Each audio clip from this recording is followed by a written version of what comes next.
All right. Welcome back to another exciting episode of the HHC podcast.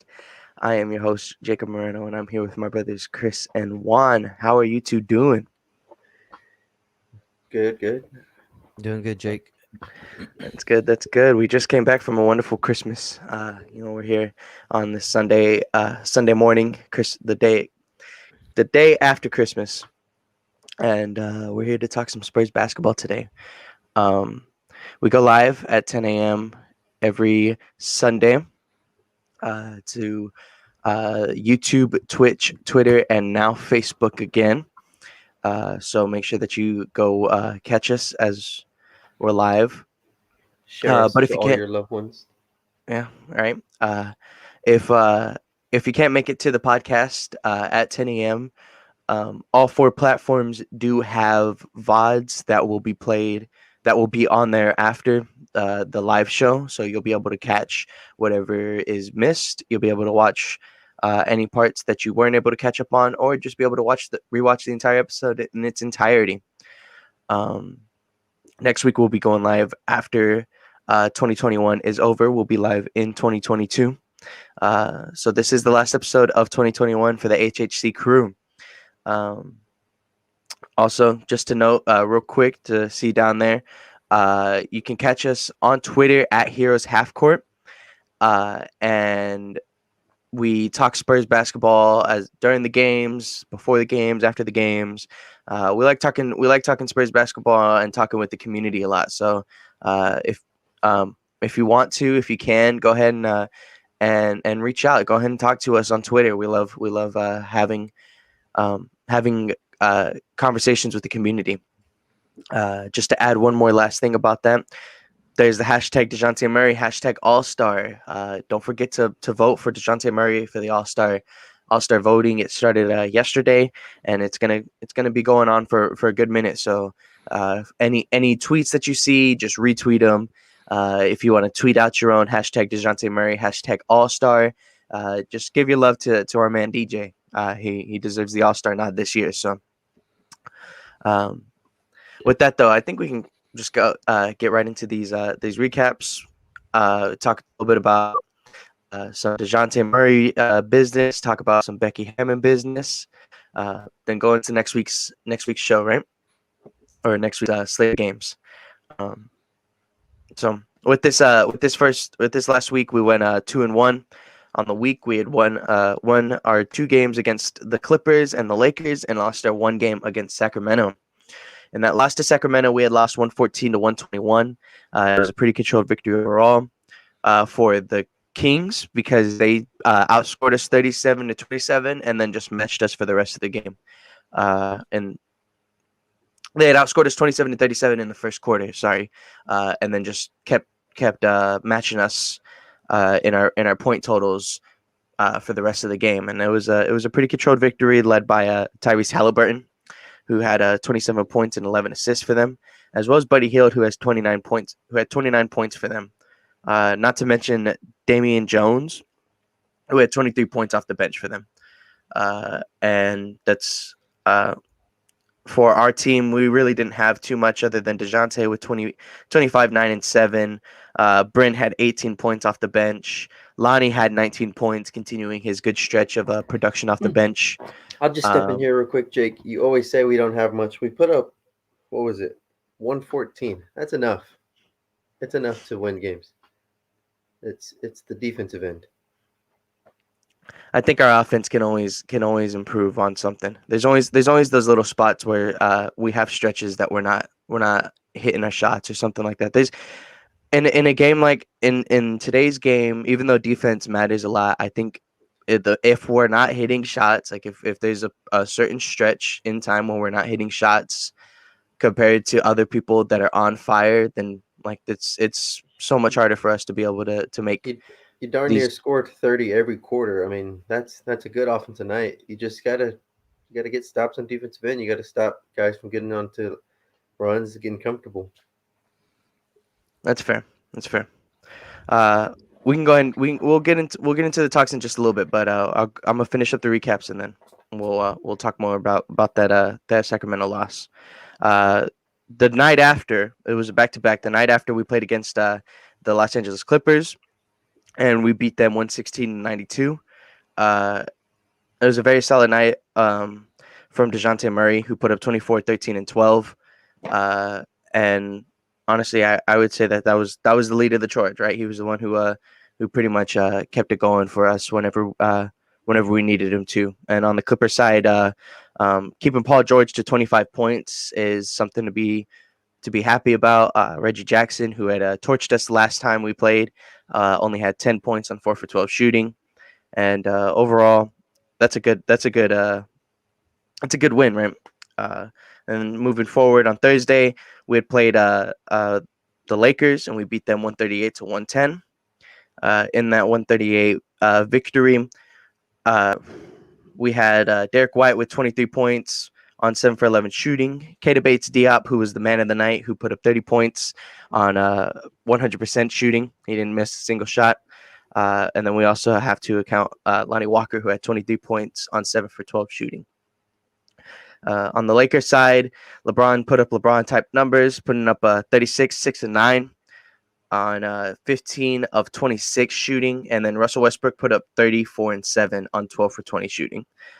So good numbers from the Stars, but really nothing else from the rest of their team. So I think that was a pretty good slate overall in terms of the week. I would say that I'm still disappointed in the week because of the loss to Sacramento, but I can be happy over some victories against the Los Angeles teams. Juan, I'll go ahead and let you kind of continue on with what you were saying earlier. Just throughout the year, we when we lose these like games, we just let teams get like comfortable, like the Charlotte loss and now the Sacramento loss. We're like, it doesn't really matter like what we do, who we have, like what we're out there. They're just throwing up threes and just everything's falling for them. So I just think, like you had said, like we didn't get enough like offensively, like scoring wise. I mean, we put up 114 and we're like in top five in scoring this year, like team wise, like points per game, and like it's not points. It's not how much we put up offensively at this point. It's getting stops. It's the defensive intensity, which is kind of a letdown because that's what you would think. Like the young guys would be able to run out and play 48 minutes. Everybody coming in and just burning, and so that's just what I think. I think it's just like you just got to get stops. You gotta limit the other team from getting good looks, and the Yeah, offense will come. and like you were saying, the previous game, sorry, the game that we lost, the Sacramento game, we score in the what was it? What would you say? 114. Yeah, Mhm. 114. And like you said, it's enough. The very next night we score 116, and it is enough. You know what I mean? Yeah. It's because being able to. I mean, obviously, LAC is not full strength, but being able to hold any team to below 100 is the mark of where you want to be. You know what I mean? Yeah. Yeah. Go ahead. No, I can agree with what Juan's saying. Honestly, like I think when it comes to us having like that top five scoring, like that boils down just because our guys are like I don't even want to say we're consistent, right? Because I don't think like there are times when we have the guys that are supposed to be shooting good, like not shoot good through stretches of time throughout the year. But I think like they kind of have like a rotationally, like if some guys not hitting, well another guy kind of is, and it just kind of balances out a little bit. And because of our depth in that sense, that's why we're being able to just hit a consistent mark of scoring. But like I mean, we don't really have. I feel like we do need to have a night or something like that where we are just kind of being able to hit on all cylinders. Which I mean, to be fair, that's the 138 win against the Lakers, right? That's where we And the, score and those are your peaks, and you want to have good yeah, peaks like that. But I mean, I'm looking right now the NBA points per game, like per team or whatever. Um, we're currently in fifth place at 110.7 per game. So like, right. there's in terms of the league average, they're doing okay. They're scoring enough points. Yeah. I think it's literally it literally just kind of comes down to it to where it's like other than that 140 win against the Lakers, when I'm kind of wondering if we'll see like that be a little bit more common, like where we just kind of have those nights where we are um hitting a Yeah. little bit better, like from the field and stuff like that. Like in a sense, um, sometimes where we just catch other teams on fire like that, like where we just let them get to their spots. Like Juan said, like the Charlotte game comes to mind, the Denver game comes to mind, and they just score 130 points on us, and it's like, well, when are we going to be able to do that? Like when are we going to be able to have that type of opportunity to push that? You know what I mean? To be able to break. But you're talking about consistency. That's the outlier. Yeah, that's Yeah, the the outlier. Yeah. so it's like our consistency is we're top 5 in the league in scoring, and some of those games we get into shootouts. Like the Utah game was all the way up in the 120s. Like it's gonna happen, and we've shown like we can compete with most teams. It's just like I think most of our struggles throughout the years is more like a season analysis. Is like stopping the bleeding. Like I don't know how many times teams go on runs against us, and Pop has to call a timeout, and there's just teams just getting their flow and rhythm, and our guys aren't able to impose their will just yet, like defensively to stop them. There's been a couple of games where teams have tried to make runs at us and we just stop it like immediately. But just like throughout the season, mostly it feels like that's what we're having to deal with is just having to the ability to go out there and stop a team from catching fire before it even happens, and then if it's happening to stop a run. Um, but offensively, I think it's fine. It'll come it'll come mostly just throughout the game. Like you said, every team can improve every night, here and there, like shot selection or whatever the case. But Yeah, and in terms of like teams getting comfortable, I can't remember who it was that made the made the stat saying that like the Spurs usually give up like into the 30s for their in terms of the first quarter, like how many points they give up in that first quarter. So it's like not coming out with that intensity. On the flip side, letting your opponent get comfortable at the beginning of the game and settle into anything like that's the recipe for like the Sacramento loss. You know what I mean? We gave up 37 in the first quarter and that's it. You know what I mean? Like that's the game at that point. So those are those are like I think it's more of a defensive thing that I would like to see adjusted. Yeah, Our offense is coming.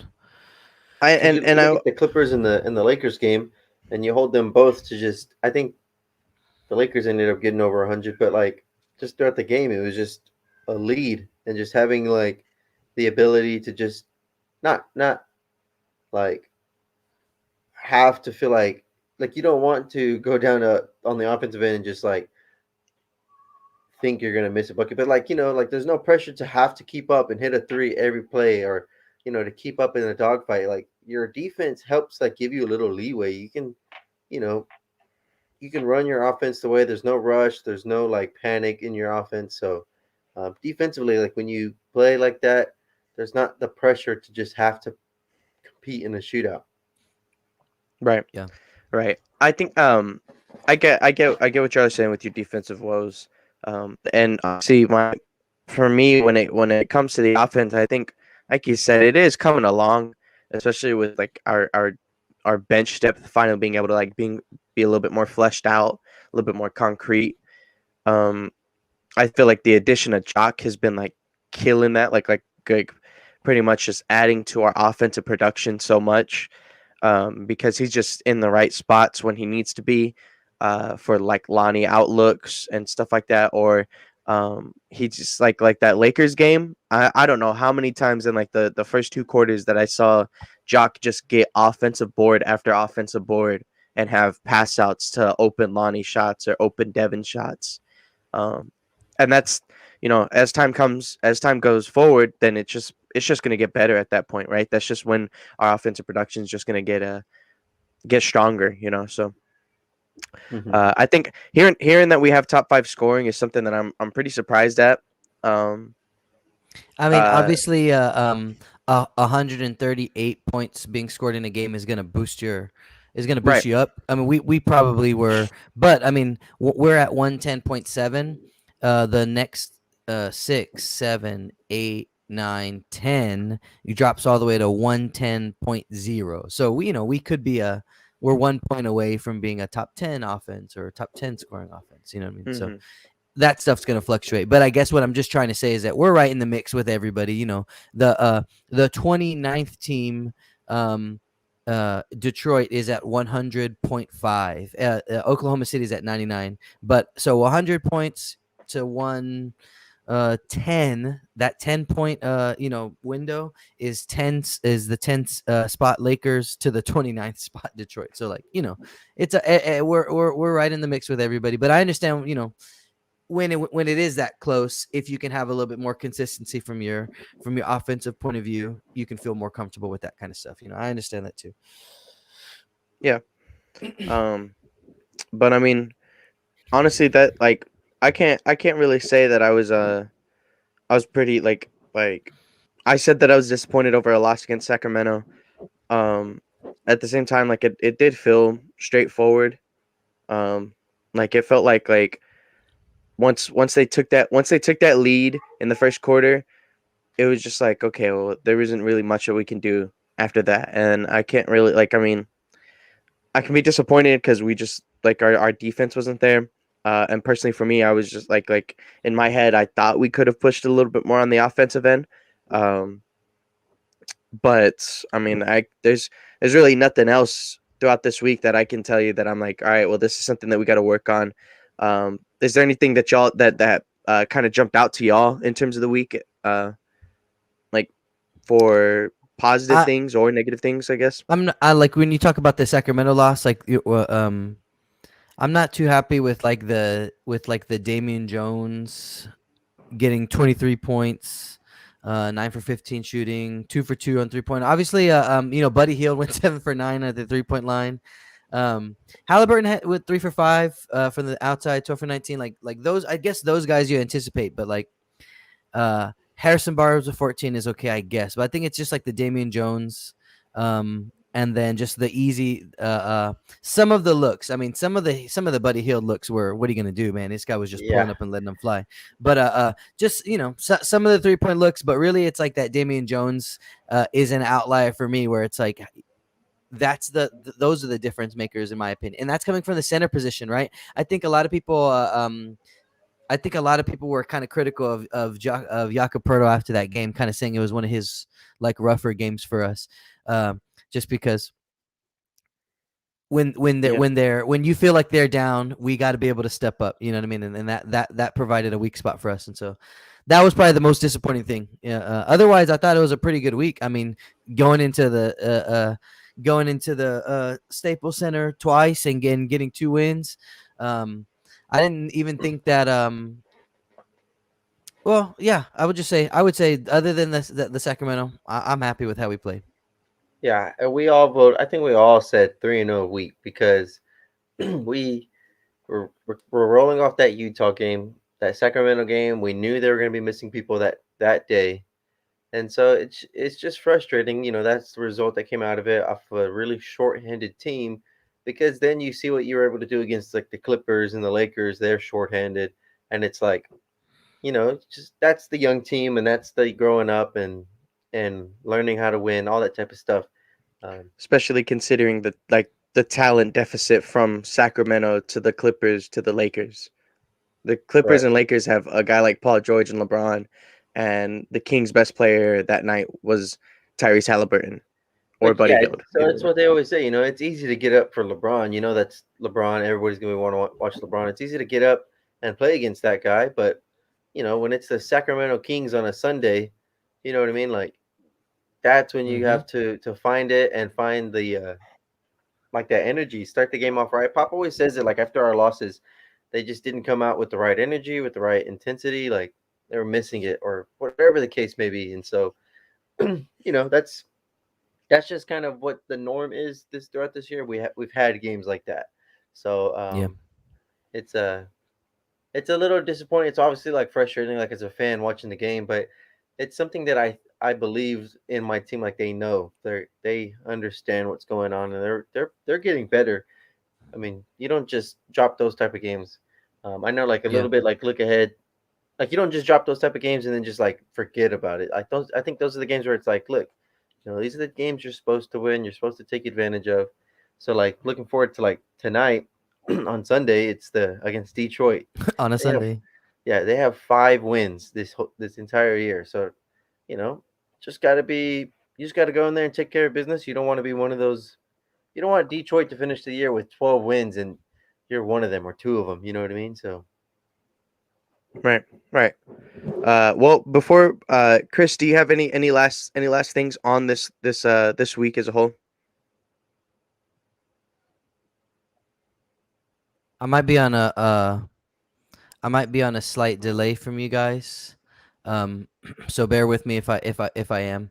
But I just do want to say like the flip side of what of what Juan was saying about like uh feeling like like you don't have the juice that night or whatever. Like that's kind of what it felt like a little bit on the flip side against the Clippers. Like I felt like we were just faster than them. We were just like a little bit more crisp like all night really. And Paul George had his thing. Man, one of the most things that like the thing that frustrates me the most about Paul George, and it's a credit to him really. It's like every time he plays the Spurs, he's like so he just looks like he's like chilling. Like he always has this like real calm demeanor. He'll hit a big bucket. He'll go back to the timeout and just start laughing like that. Like he's that calm against us, right? And so I get a little worried when I see him play like that. And 25 points on the night is good for him. So we're I think we just did a good job of probably getting around everybody else. Terrence Mann with only 11, Kennard only 5, Zubac with only 12. Jackson with only 10, and that's it. Like that's it. They were pretty scarce. yeah, And then that Yeah. Lakers game, that Lakers game, it's like I've been harking all year long like about size and about not feeling undersized and putting your team in positions to feel like you can defend versus that you're always at a disadvantage.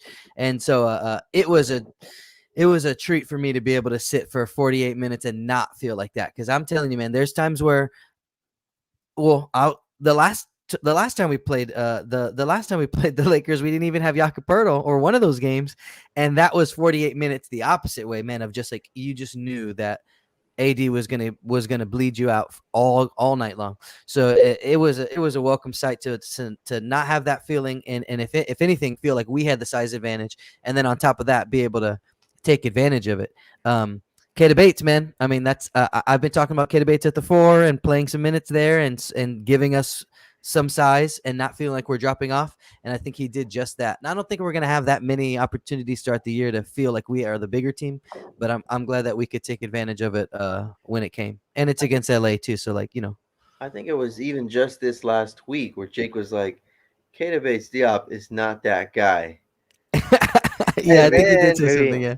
Yeah. So that was a great game from Keita. He'll forever be remembered at Spurs. You know, that's a memorable like performance, like regardless for anybody. Like superstars, if you just go perfect from the field that night, drop 30 points, like that's awesome. Mm-hmm. Yeah. And so for him to do that, that was just really special to see. Like every shot he took in the fourth quarter was like you know what I mean? And then that very last three where he went for 30 in the corner, that was pretty special. I was not expecting that. A lot of people joked about it, like on Twitter, like who had Keita Bates being the first Spur to go for 30 this year. I think even Dan Weiss was like saying like throughout the game, he's like, no Spurs hit 30 this year, which is a credit to like the versatility and the team like spreading out the love. And then that's what better way to put the Lakers down on that final day of Staples. Yeah. And Mhm. the fact that, the community, the Lakers community, the LA community was making a big deal about the ending of Staples Center and all that. And so, they were wanting somebody to have a big night. They wanted to make it memorable. So I'm glad that we were able to Yeah. just take the night in general. Mhm. Yeah, and I do have to give my flowers to KBD. I've been bashing on him a lot these last couple weeks just because and Juan always uh sets me down to earth, right? He always tells me to kind of keep a cool head about him and Drew Eubanks, because both of those guys are very solid role players. They do what they are asked to do and do more. But sometimes we put them in positions to be a little bit harder. Um, like we put them in positions to be more than what they have to be, or what they should be, right? And and so seeing KBD put up 30 like this, it was pretty good. Real quick, our brother Josh, he wasn't able to make it here, but he is in the crowd watching, right? He said this is our first time playing LeBron in 3 games. We made him work for everything, and that's something I personally I didn't really look at see too much into that, but I will say I don't think there were any times that I saw LeBron take easy shots throughout the first 3 quarters of the game. Um, so I mean, I think the win against the Lakers overall was a really good win. Just because our guys just did not let anything sometimes you can kind of let like that spotlight just like take you under, you kind of falter under it, or like it's a big night for them, and you just kind of like you just can't put up what you want to do or something like that, or maybe you like doing a little something extra because you know that everybody's watching kind of thing. And our guys just came in and put the work in, just did their business and did not care, and that's something that I was really happy to see, that like Chris was saying, just like the whole spoiling their night, right? I will say too about like the Clippers game and the Lakers game. We had leads in both of those games, and the Clippers tried to make a run, and we kind of just put that away early. And Sean Elliott had said something on the broadcast. He's like, I felt comfortable about the Clippers lead.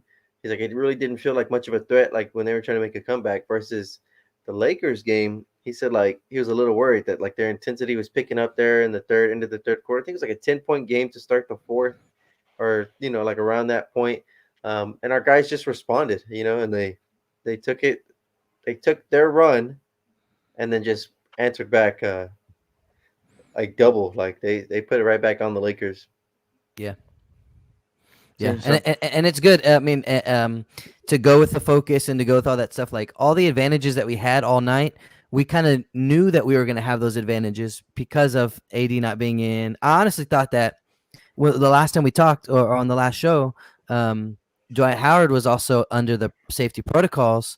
And it ended up being, I think, like his first game back or something like that. And they threw him right into the starting lineup. So I anticipated them not even having Dwight Howard, and that would have been even worse for them.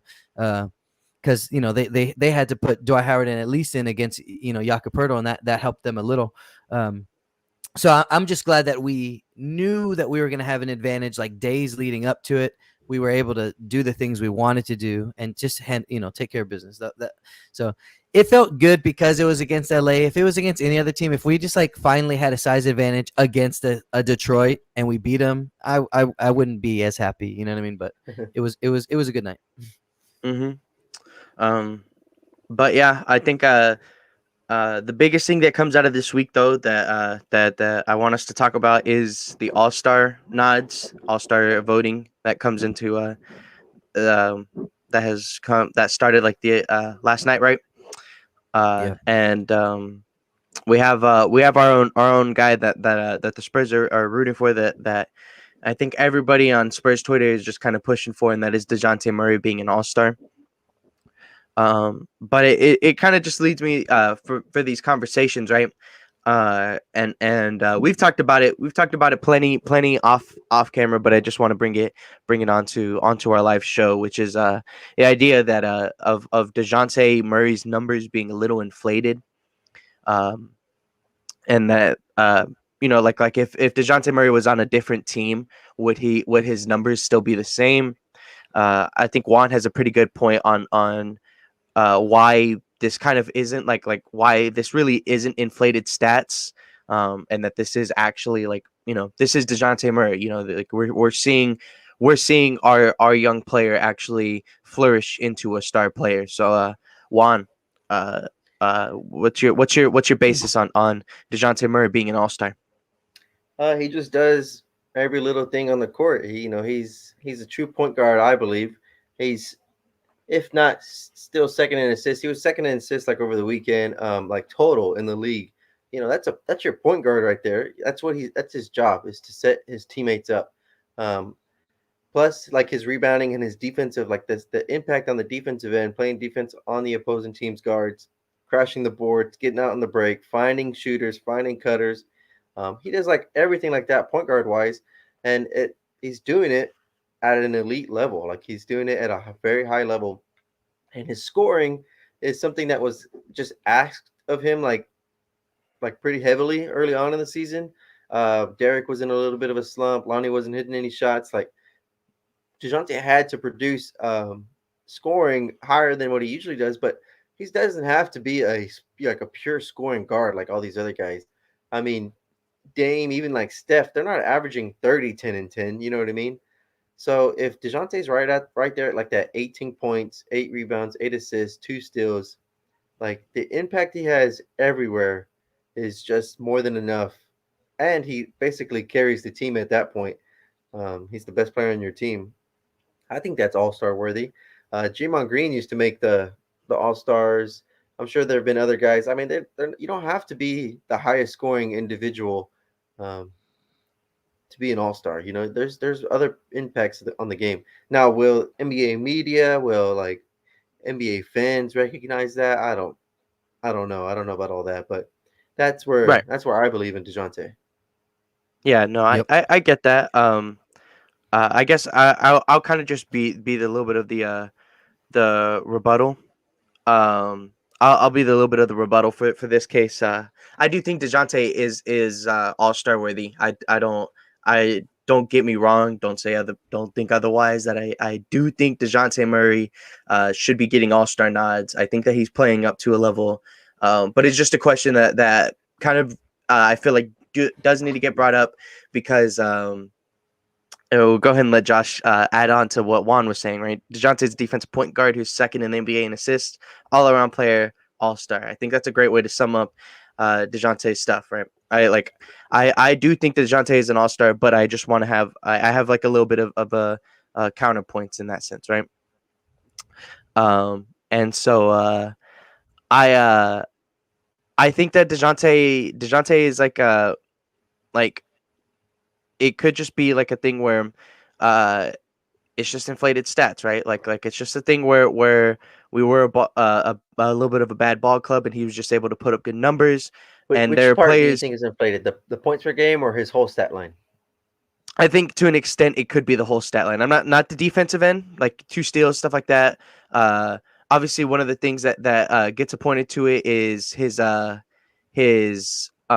assist to turnover ratio, because he doesn't get a lot of turnovers, and so that just means that he's making like the right passes, the safe passes, the passes that aren't going to be to like, you're not seeing the crazy outlook passes that like a guy like John Morant does that causes turnovers every now and then, right? Um, Real quick, just one of our viewers out here saying, as a barber, he loves the podcast every stage of its beard growth. Um, I think True. I think I attest to that. And if Josh was here, he would have 0. So it would be. Yeah. So um, that's very true, man. I've been building this up. You've been able to see go from episode 1 to this episode 33, and you'll see this Yeah. beautiful beard growth. Thanks for watching Polar Nights. We appreciate it.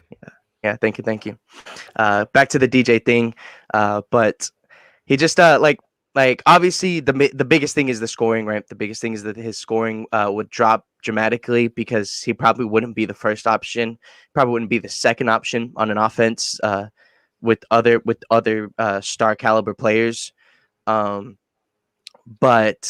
he I don't know. I don't know if his rebounding numbers stay the same. I don't know if they go down, or if they even go up. Just because, like Juan was saying, with like point guards in today's NBA, you kind of let them get the boards so that they can start the fast break, right? Yeah. I think it was kind of biggest. It was really shown a lot in OKC when Russell Westbrook was putting up his MVP seasons. how you would just see all of OKC's forwards and guards just let Russ run down and crash the board for defensive boards to start fast breaks. And I think we kind of do that. And also as the But league has gone down, as the league has gotten smaller, you need your big guys to get to the other side of the court. You know what I mean? It's like, just yeah, go. I'll get the ball. You go.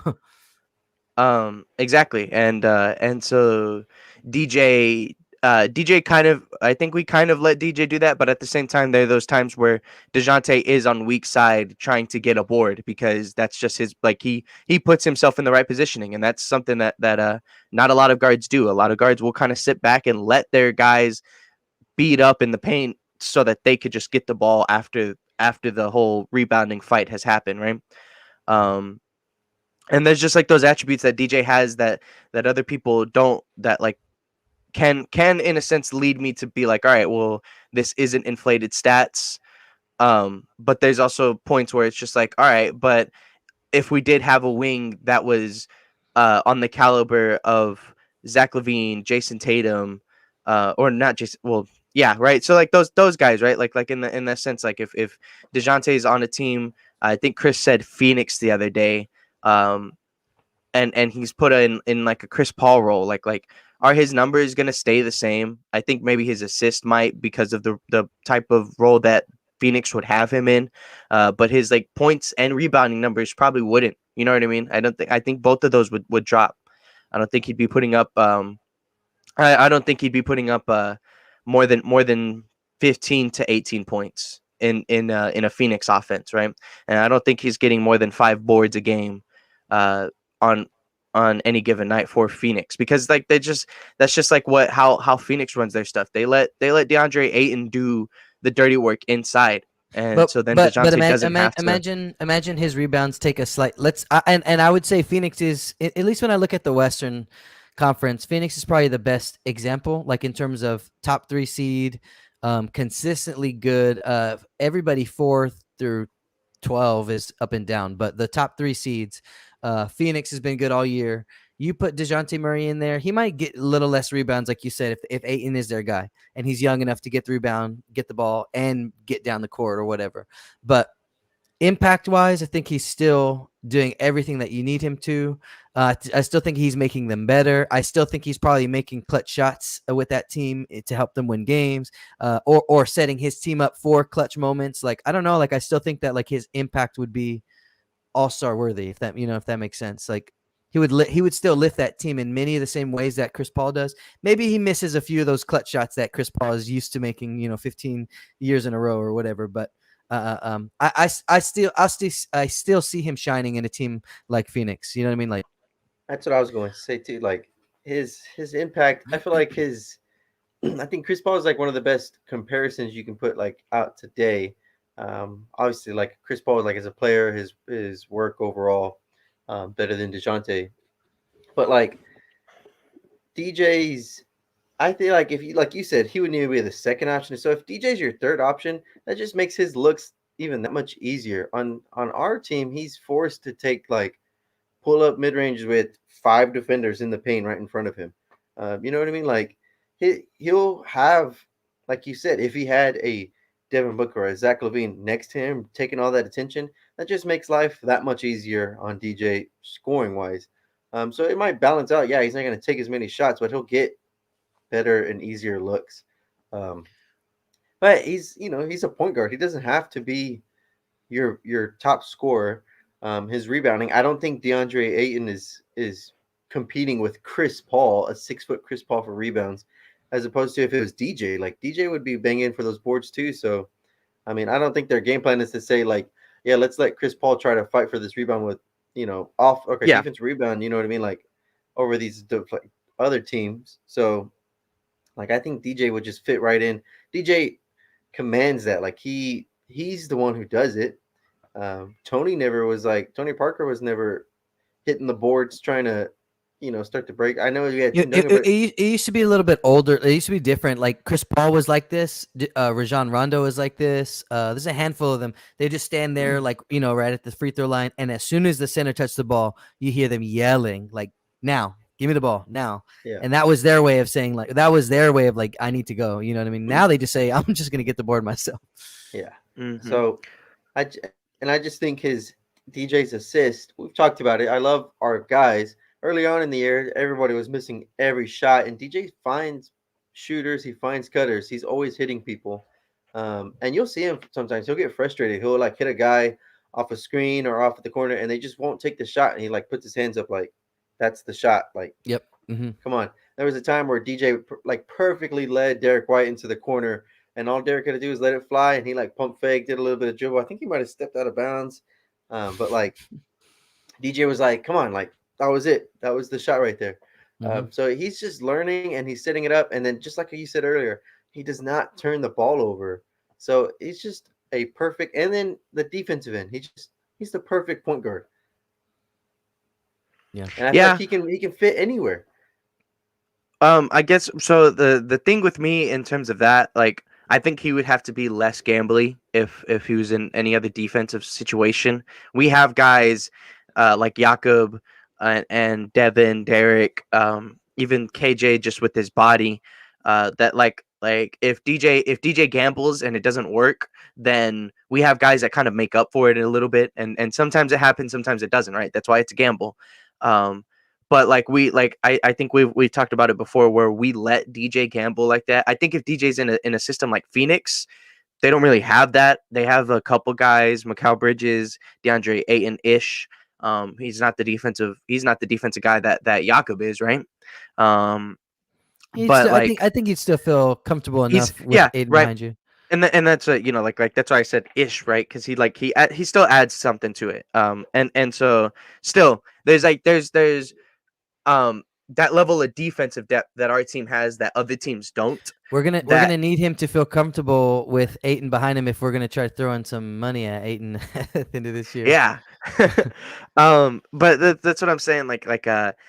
It just like if DJ's making those defensive gambles on another team, it's in a sense, if it's a 50-50 for us, it's definitely more of like a 70-30 for another team, because if DJ misses his gamble, then there's a lot higher chance that the team hits that opportunity, right? That's just what you would call like a defensive liberty, you know what I mean? And that is what could make you an all-star. You know what I mean? Things like that can make you an all-star. Like people could probably get real mad at Damian Lillard for shooting the ball 50 feet away from the bucket, but that is something like an offensive liberty that he takes upon himself based off of the things that he sees around him, the people he's got on his team, and then at the end of the day, his belief in his ability to make that shot anyway, right? So, and that's kind of where it stems from. DJ's like, I see this and I think I can get the ball. So like, you know, he just has that mentality of trying to go for it. And I think like when I look at like, okay, so like Portland, you're gonna have people voting for Damian Lillard to be an all-star, even though their record is right around where San Antonio's is. Luka Doncic, you're gonna get his millions of votes, and they're 15 and 17. Like there's all these point guards or all these guards that are on teams that have flaws, man, that aren't doing things perfectly, but those guys have something about them where they kind of break out of what the team's expectations are, and they say, I'm going to do this. And I think DJ has a lot of that. You know what I mean? And it shows from the point of view that he is the spearhead of everything that we do. Is he's breaking us out of certain things that we do bad. He's trying to push us into things that we can do good. You know what I mean? Like, and we had talked about it like a year ago, trying to get past the Rudy Gay, the Patty Mills, the identity of the old, and what is our identity going to be for the new. And we talked about like, well, if our identity is going to reflect anybody, it would be good if it's Dejounte Murray, and it is starting to be a little bit like that. And so, I mean, that's the mark of a good player, of a transcendent player in some ways too, you know? Yeah. No, I get that. I agree. And I mean, I think in total, just to kind of wrap this up, like I think all three of us kind of have, all four of us, right, including Josh, who's not on camera, but definitely has had his strong opinions about it too. I think all four of us can agree that Dejounte is playing at an elite level. Like he's doing a lot more than what I think anybody has anticipated. And I think he's still improving. I don't think a lot of people would have told you when we drafted him in the 2016 draft that he was going to be this guy. And then I think with the injury you get more doubts, right? Like they just, as time has gone on, it's easier to say that this guy isn't going to be what he is right now. And he's been proving everybody, including me, wrong, right? You can be a supportive DJ and still say that like he's just not gonna push this level or something like that, like, Or you because could see what he by year development and be like, this is the guy. well, you don't, like, I mean, in the sense, He's in that been showing sense, it every year. He gets better every year. and well, that's, I mean, at that point, right? Like, And I still he's believe he can reach another level. Right now, he's at 17, 8, and 8. He's going to get better.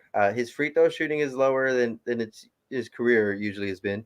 And he's shown to get better at the 3-point shot. He doesn't have to be knocked down off the dribble 3-point, but the more and more he spots up 3-point shooting, I believe he can be 28 and 8 on a good team. yeah, and He's right there. with your like with those beliefs, like being optimistic about that stuff, like that's always good as a fan, as the supporter. I personally don't think that he would hit a 28 and 8 type of thing on a good team, like in not a, What if I think the Spurs are like one piece away from being a good team and have him be that for us. well, and so And the so he's not going to prove me wrong if when it we're happens next year.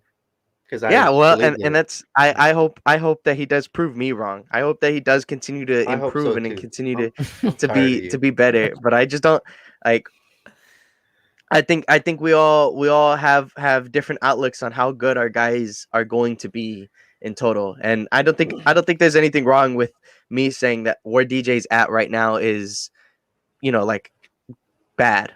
You know what I mean?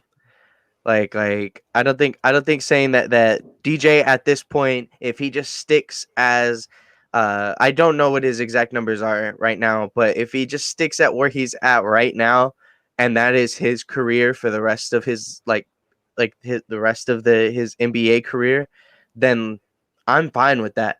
That's, that's good. That's something that you're not, like, you're not asking all your guys to improve like how DJ has and continue to His be like game, that. his game is kind of going to be a little bit like LaMarcus those last couple of years here in San Antonio, where he's so reliant on the mid range right now. Like if what you're saying, like his if this is his game for the next decade, maybe a little bit less. Like he's so reliant on the mid range. When he catches fire, he's gonna go off. But if not, then you're gonna have to like find other ways to contribute. But guess what? He contributes everywhere on the court, so it's Yeah. fine. And he's not the primary focus. So like scoring wise, so you get one or two guys like to step. Maybe you get one guy to step up like Derek has, scoring wise, and then you add a guy like it's possible. He's right there. Yeah, and I mean, I don't think I'll ever tell you that I'm angry at improvement from our guys. So, You sound like um, it. I think the only other thing that I wanted to talk about throughout this week was some talks about Becky Hammon. Just because there had been reports that some WNBA teams are very much interested in trying to pull Becky Hammon towards It the was, WNBA and was be a the head two it was the coach. two teams that she played for, the New Liberty. York and Las Vegas. Right. So, I kind of just want to bring that up and for one, say that we all love Becky Hammon and we all very much appreciate all the stuff that she's done, all the things that she's pushed to be where she's at right now. Like it's something to be proud of, to be outstanding at, and then to be happy as a Spurs organization, as fans of the Spurs organization, that we're the ones that have in a sense pioneered this, right? Like we're the people that are being the first to push Becky Hammon into the spotlight, right? And yeah, I mean, there's just those talks about the WNBA stuff, and I kind of want to get your feel, your guys' feel on the future for our staff and where y'all see it going. Because there's a chance that Becky Hammon's here with us. There's a chance that she's not. And like I just want to see where y'all would want her, or if y'all just want to keep moving with what we have, kind of stuff. What do y'all think? I think it feels like Becky's the next man up right now, or next woman up. Like anytime there's a timeout, anytime there's like a stoppage, anytime they show Pop, Becky is right there in his ear, like telling him, talking to him. She seems to be like, I don't know if it's just like her responsibilities, like as the staff, which just kind of feels like it's like a top assistant. You know what I mean? Like she's right there with Pop. She's always Yeah, lead telling her, assistant, yeah, head like assistant. so. It's just like obviously you hope the best for Becky. Like she gets a job somewhere. Like if she get a head coaching job, hopefully, like they compensate her just as well as the NBA would, because like that's the goal, right? To be a head coach somewhere. So I wouldn't be upset if Becky like got a job, but I'd be kind of like scared of like, okay, well, what's our succession plan for Pop then, like in the NBA, like on the Spurs? So that's what just worries me. Especially because it seems like, especially now in the past like maybe 5-6 years, um our assistants get bled quick. They get taken from other teams like quick. Whereas before it'd be like PJ Carlissimo or somebody who would stay next to Pop for multiple seasons. Coach Bud, you know what I mean? Mhm. Like, so now they're with us for like 2 years, and then boom, they're gone. They're going somewhere else. So, I like what you said about like, if she gets a job somewhere, it's not about her in the sense of like, now I'm mad that she's not with us, but it does give me concern about like, well, what is our plan then? Because we are saving this big spot for her, or I wouldn't say saving a big spot for her, but she plays a big role for our team right now, and it Mhm. seems like she's next man up, and it also just feels like we know that we're coming to the end of Pop's time, so we just are hoping that it can line up well, like the end of his time and the start of somebody else's, and it's looking like it could be her. Um, Mm-hmm. but I would agree. I would agree. Like I'm a little concerned because uh she's been a qualified coach for multiple years, but now on top of being a qualified coach, her name is starting to get around more. And more teams are starting to talk about her and all that kind of stuff. So it is a little alarming because it's like, well, we've had her for multiple years. It would be a shame if we did everything except for put her in the head spot. You know what I mean? So Right. I think my only concern is just like the reports that like after starting this year, that like there's rumors that like people, or at the beginning of the year it was like, all right, well, there's talks that it's pretty much everybody around the league is kind of at a consensus that this is Greg Popovich's last year with the San Antonio Spurs, and like like in the NBA, right? Um but then like I think I saw rumors a couple weeks ago that it was like, oh, talks are now kind of being talked as if Greg is enticing the idea that he wants to stay and rebuild this core.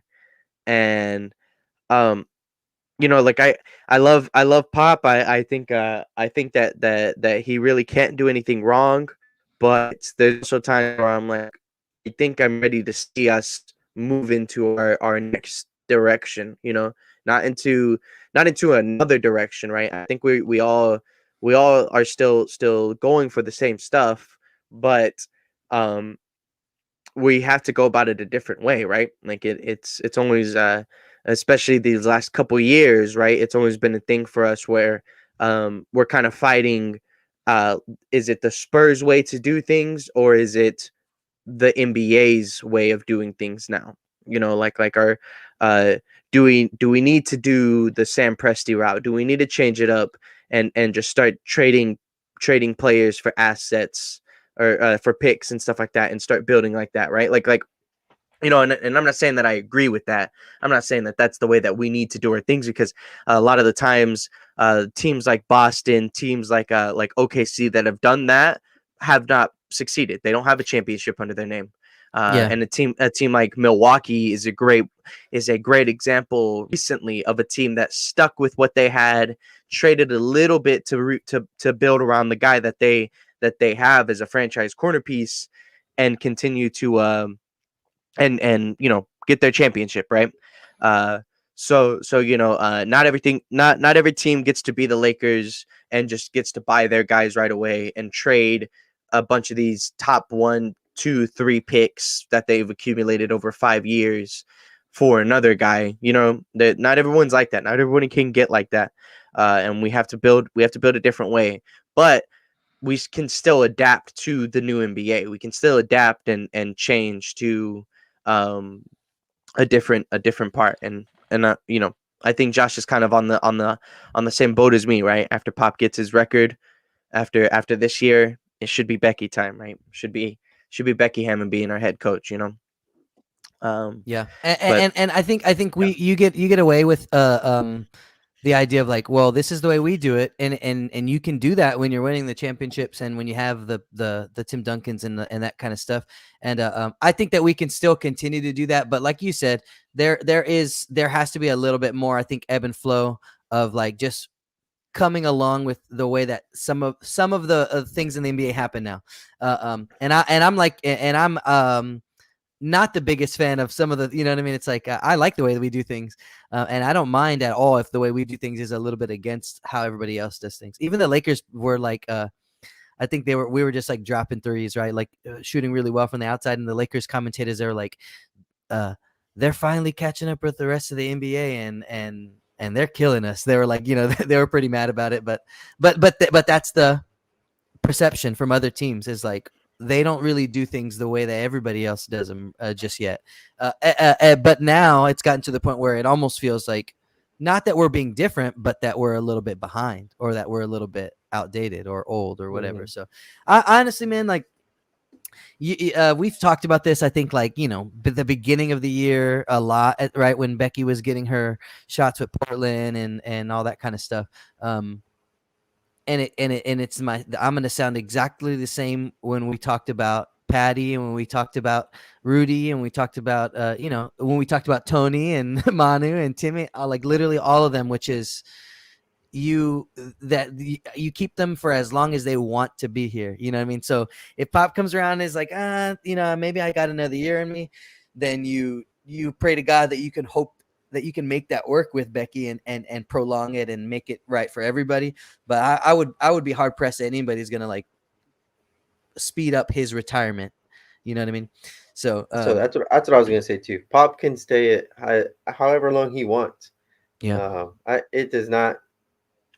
I don't think you kick him out, especially with how the team is right now.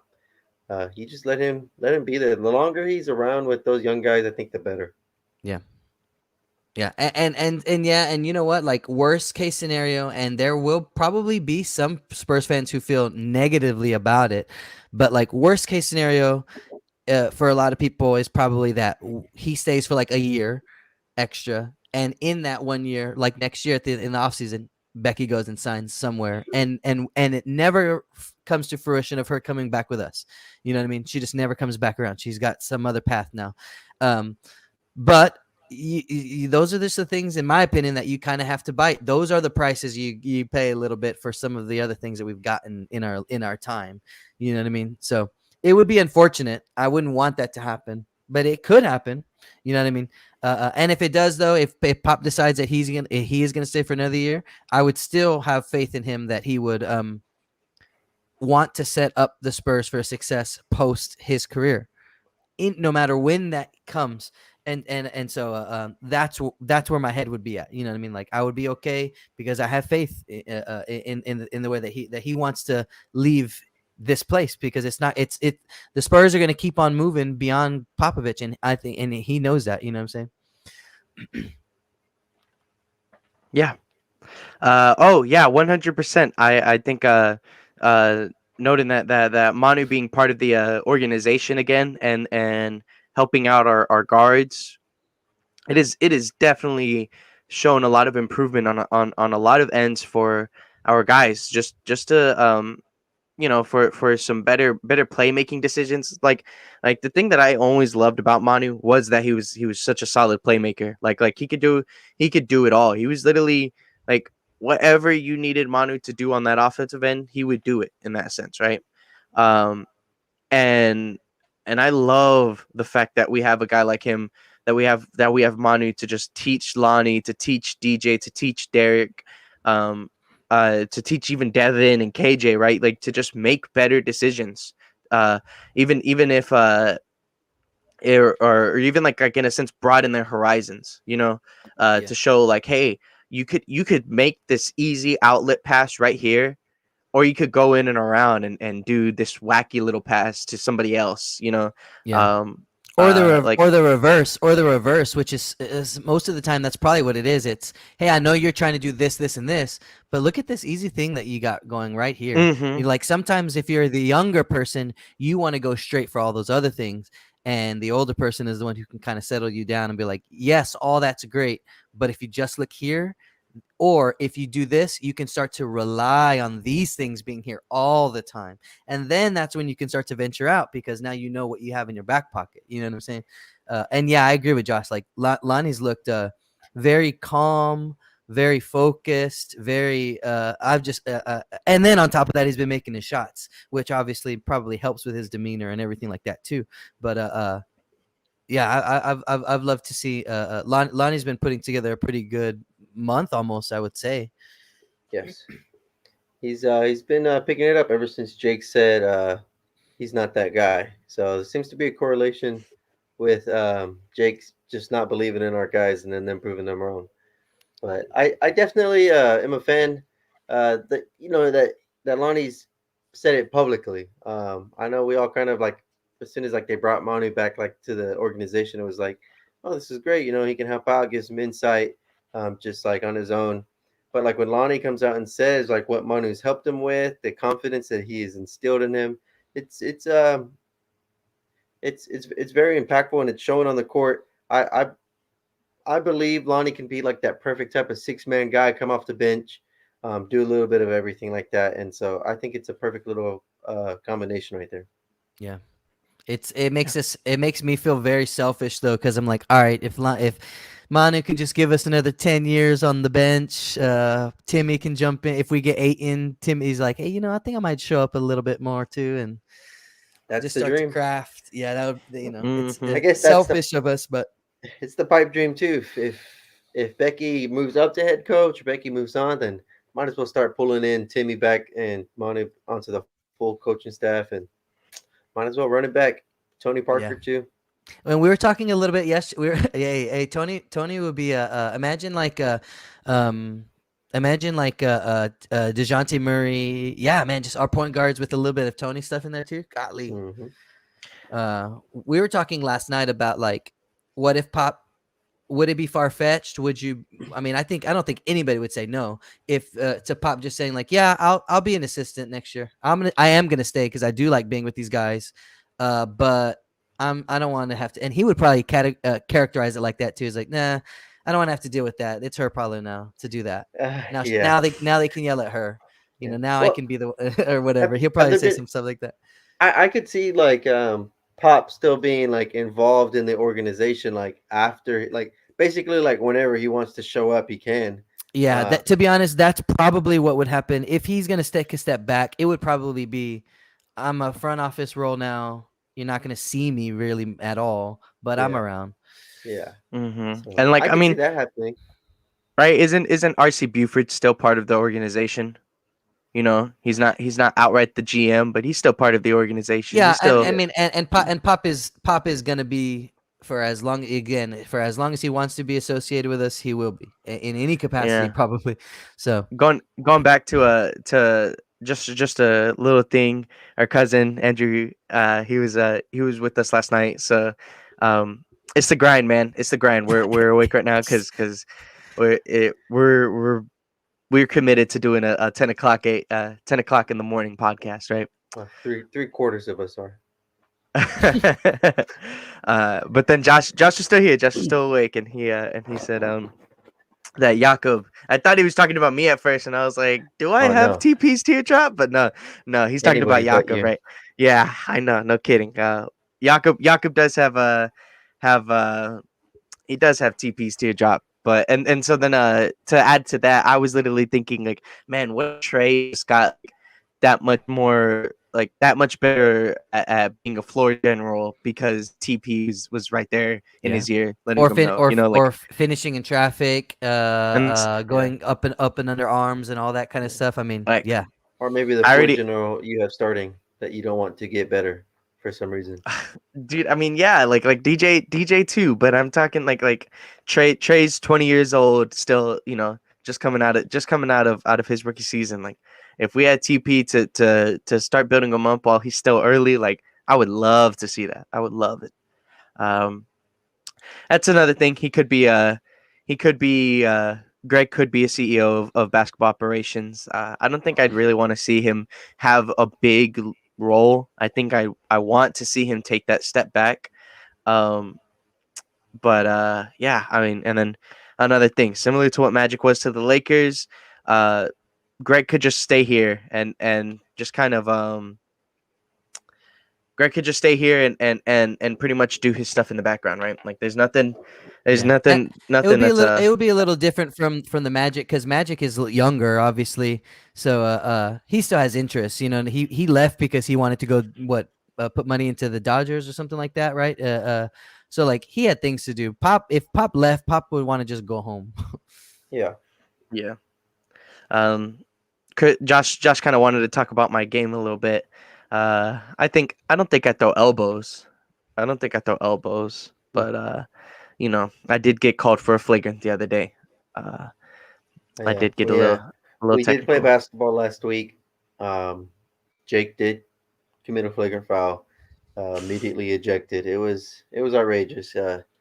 I'd never seen a guy get crossed up so bad, fall on his face, and then get up and start throwing punches like Jake did. But it happened. um, Drew said that he had left because he got charged for tampering.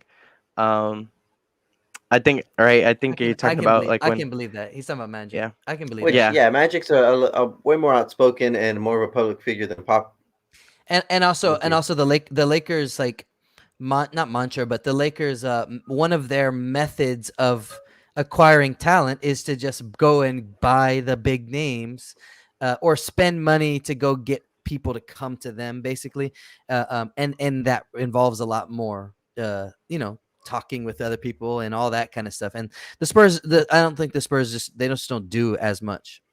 Yeah, I like what Drew said on this next comment. Yeah, Jerry, Jerry. Being the Jerry West being the Jerry West of our organization in that kind of sense, right?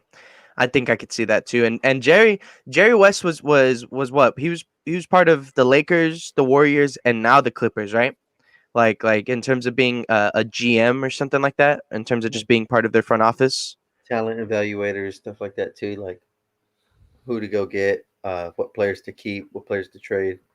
A lot of there's a lot of key players that have joined those organizations because Jerry West like made that happen, right? Like Yeah. so And um Pop's had that pull for the longest time, and so if he stayed around just to continue that there's kind of stuff. there was a poll on, if I'm not mistaken, the Athletic. There's a poll of players, right? Like for players, for NBA players, to see like what coach they wanted to play with the most, and Greg was far and away number one. There was like no contest who number two was, and it was literally just like in that percentage of the poll, like Greg was far and away number one on who players want to go play for. Um, and honestly, if he does just stay in the organization and do that kind of stuff, like I think he could very much be in board meetings saying like, hey, I'm still here, I'm still not I haven't left or anything like that. If there's something that that you want like for me to do, I think Drew put out Phil Jackson. If I'm not mistaken, it was just current coaches. Like I saw like um Steve Kerr on there, and I can't remember who the other names are. I think Ty Lue was on there Ty on the Lue. thing.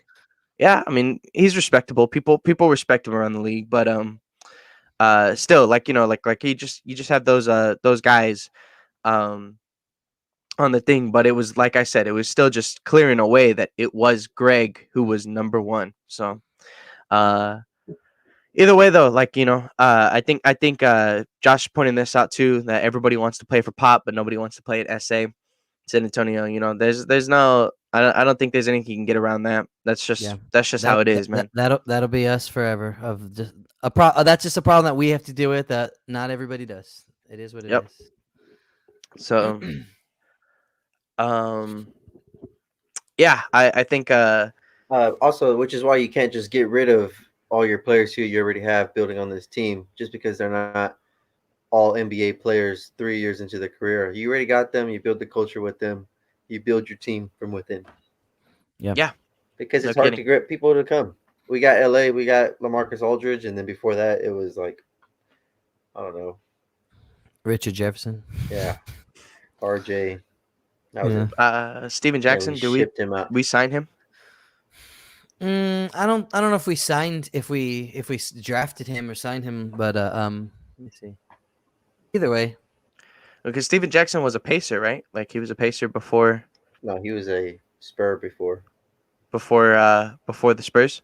he was on the New Jersey Nets. It says from 2000 to 2001, but it let's see. Jackson did not play an NBA game until the 01 season with the New Jersey Nets. Officially deemed his rookie season. So maybe he had some oh yeah, it says CBA and foreign leagues. So I think he was like playing already for some other leagues prior.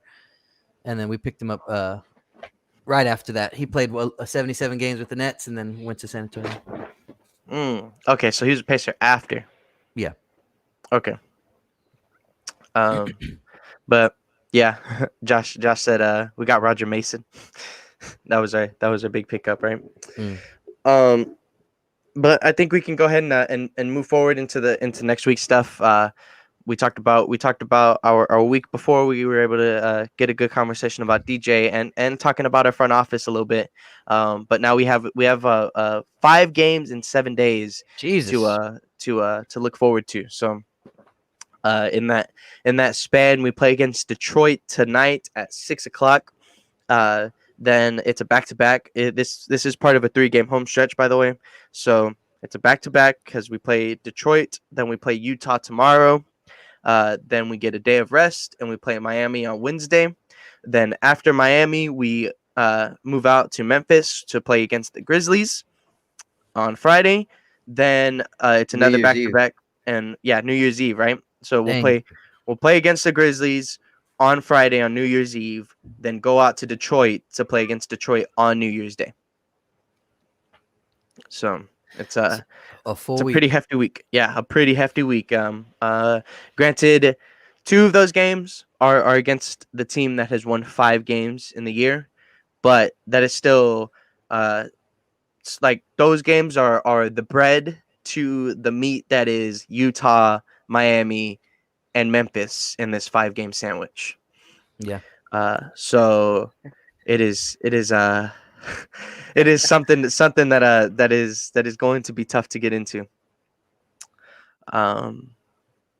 But yeah, I think we'll talk about a little bit talk a little bit about Detroit. I don't think there's much to talk about, and then we can kind of get into the other games, which will be a little bit more intriguing to get into. So Detroit, obviously, if you can start pulling up like COVID things or injury sure. reports for Detroit, Memphis, Miami, and Utah.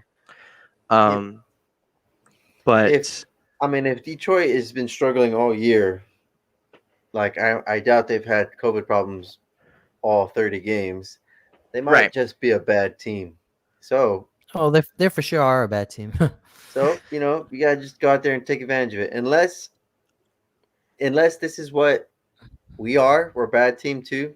Like, go out there and handle business. This is what we talk about. These are 2 games, like you said, Jake, beginning of the week, end of the week, where you can take advantage, get those games in the win column, and then that way if you drop a game or 2 to like some tough teams, Utah and Memphis are both top 4 teams in the West right now. So it's like those are gonna be a handful. You're gonna have to go out there and and really compete. I know Memphis has been playing really well, but the Detroit games, you just gotta take advantage of them being young or uh, talent, like lack of talent. So just there's really, like you said, there's really not much to say. You just gotta go out there. Cade Cunningham, that'll be cool to see him play.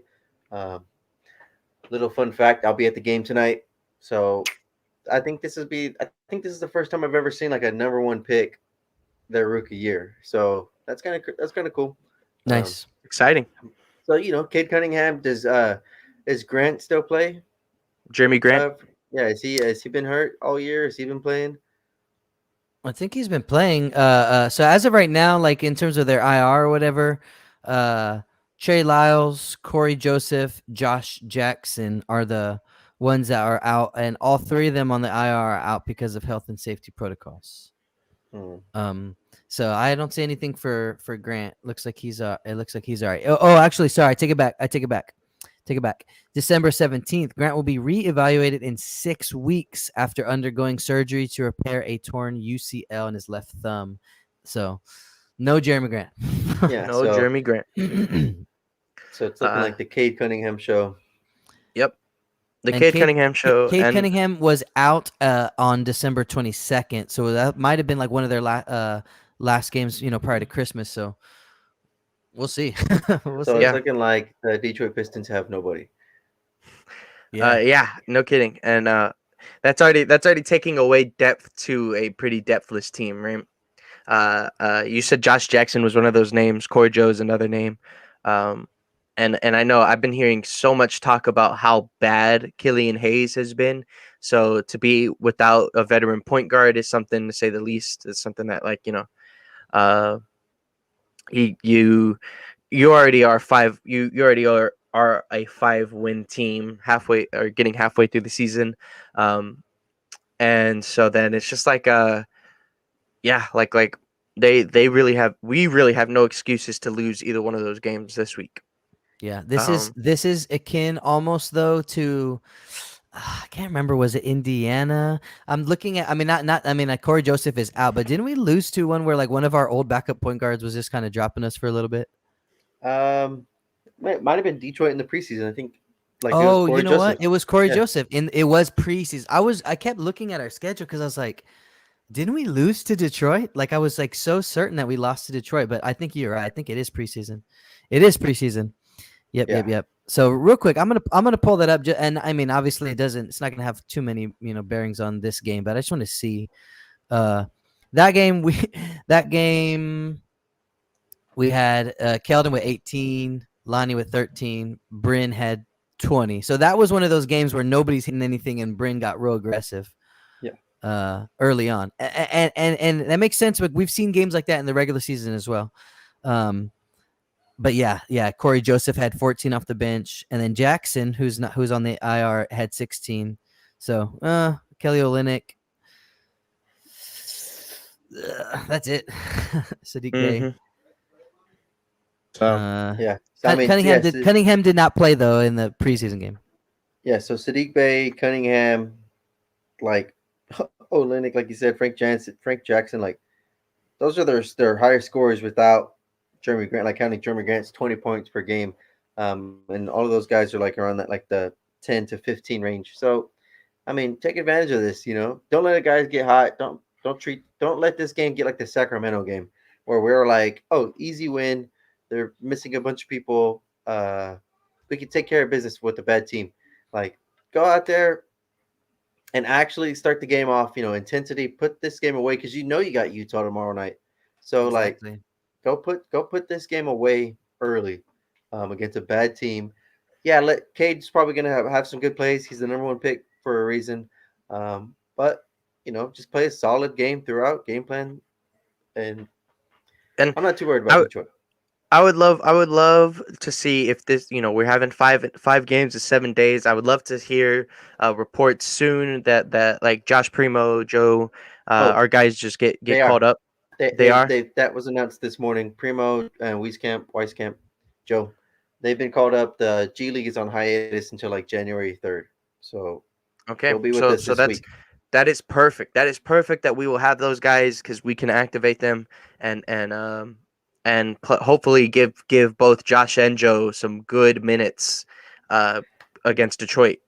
Hopefully, we're Because beating Detroit by, I don't know, 50 by the end of the first quarter, and and Right. then we just let Primo can yeah get some playing time.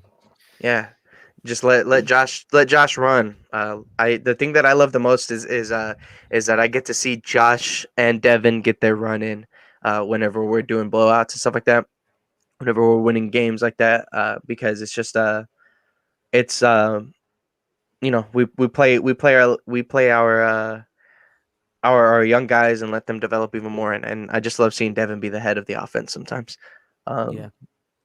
Um, uh, I'm looking forward to these Detroit games also because here's a few more instances where it doesn't look like they're gonna be very big. You know what I mean? Like we're gonna have opportunities to wear them down over 48. We're gonna when they're not as big, that means more opportunity to see Jock Landale. Mhm. You know what I mean? So I'm excited for those opportunities. I mhm, guess good thing we're not playing Drew because Drew Eubanks, because they got that Isaiah Stewart guy. He was the Mhm. guy who was trying to fight LeBron a couple uh, Yeah, yeah, yeah, yeah, like a while back. So Drew somehow gets like under some other people's skin, just how active he is as Mhm. as a player. So if Drew gets some minutes tonight and Isaiah Stewart and them are bodying up each other, be ready for a fight or two. So Yeah, and that's where a guy like Drew actually is like more valuable because you get him in there for 3 minutes just to bump around, get a foul or two, and then go sit down. You know what I mean? yeah, Like, yeah, throw a so throw throw a good old body into these guys, tire them out too. Or maybe yeah, they're like we go against better teams, wear somebody down, get them in foul trouble. mhm. I think we almost had a cameo from one of our nephews Yeah, he trying to. tried to sneak in here, try to It's all break good. in. But yeah, and so then we'll uh we'll go ahead and talk about that Utah game, right? Because we need to take care of business, just like Josh was saying. Um, and so if we take care of business, we play against Utah, and um, we start. We need to have a good week coming off of these two victories against the two LA teams. We had a So good victory against Utah not that long ago. Mm-hmm. You know, Bled so right into we got to Sacramento. build off of those same things. We got to we just have to build off of those same the same things that we did against them before. The one thing that I would want to see different, and I talked about this before on our last episode, for when we play Utah again for this rematch, is I don't need to see any minutes with Gobert versus somebody who's not Jakob Yaka, Poeltl. yeah. I don't know, man. Like, Jack Landale did great defense against Gobert. That's all I'm mm, saying. That's all I'm saying. if he did, it was probably like in the smallest of things. Like I don't think that it's gonna work. Maybe and I wouldn't even consider it like defense. It probably was just they wanted to try to get Gobert out of the paint, Yeah. which is a tool, which is something that Jock can provide. I'm not trying to knock Jock Landale at all, but if you just have the mindset of Jakob is gonna be for Gobert and Jock is gonna be for everyone else, then you just say, I don't know, it's just like it's a lot easier just to put yourself in that position. Like you don't have to juggle. Well, there's gonna be 3 minutes here, 3 minutes here, where it's Gobert versus one of our backups. Like, why would you put yourself in that position at all? You know what I Well, mean? yeah. I guess it just depends on how aggressive Rudy is on the other end because I wouldn't mind Jock being out there a little bit against Rudy just to spread their floor. Our guys got to learn how to play with Jock anyways, with like a rim protector being um, dropped out or being having to go out on like a shooter like Jock. Does that make sense? Like I feel like sometimes I Jock mean, like pops. I get the idea of like pulling him out, but it's just like I don't know. Yeah, I'm just on the other side, which is like I just don't want it to be a thing where he's trying to like take us down low, which is what you just said right now. Like hmm it It's depends on how aggressive he's being. it's a give and take, right? It's definitely a give and take, and 100% if we literally just if we can attack Rudy Gobert and then if we have Jock out there then he has to start running from the 3-point line down to the paint. That just creates that much more opportunity on our offensive end, right? But then, like you said, it's the defense. It's the defense that can be the effect there, because there were definitely a couple times, especially when Drew was out there, when we just see Rudy Gobert just get easy looks from inside. Like they would just throw him right up, that's and he just probably catch where him I'm and just coming throw it right from, down. because me personally, like, you got Jakob Poeltl out there, he's defending me, and you live with the fact that you know he's going to be comfortable in the paint most of the night. Gobert. The flip side of that, like if I'm Utah Jazz, I'm saying if they put Jock out there, give the ball to Rudy. Like that, I would want to test that. I would want to test it early, because nobody knows who Jock Landale is just yet. You know what I mean? Gobert might know a little bit about it, him, playing international ball and stuff like that. He might have played him against him a few times already, but like me personally, I would want to test it. So I just don't want people to try to test us, because it's like Jock Landale is not even our starting center. So why are we doing this?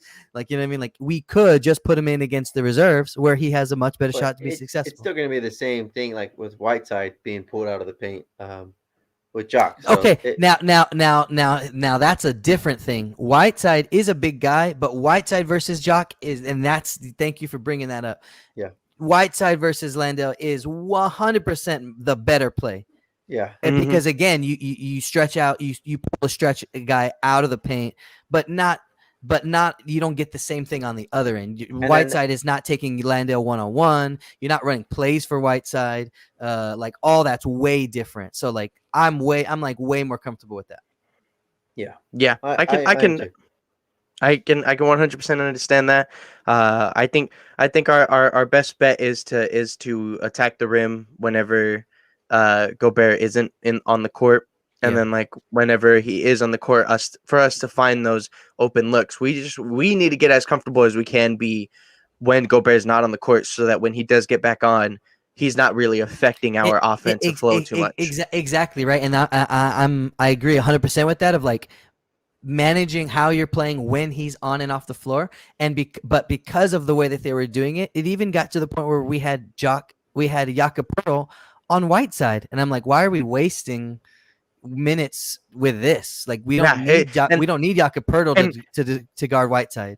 I will say that, right? Because that's Jakob's primary role. Jakob isn't exactly the guy who's gonna be putting 30 points in the paint. You know what I mean? So like taking advantage of Whiteside's defensive capabilities isn't something like Jakob really isn't going to do that. You know what I mean? But Jock can take advantage of those, because Whiteside's so slow, because he can't run from the paint to the 3-point line back and forth like that, and that's something that we definitely like to see. Hopefully we can see an adjustment. Hopefully we can see that we won against Utah the way that we did, but we can do it even better. I want to see that. Like, that's something that I need to see from the coaching staff, something different from what I saw, because it was a good win, and it turned into we talked about it. It was one of our best wins of the year. Turns into a shootout. We're hitting big moments. Like, it was great. Yeah. I don't want to complain about the game, but that's the one thing that I felt was hurting us and not putting us in the best position.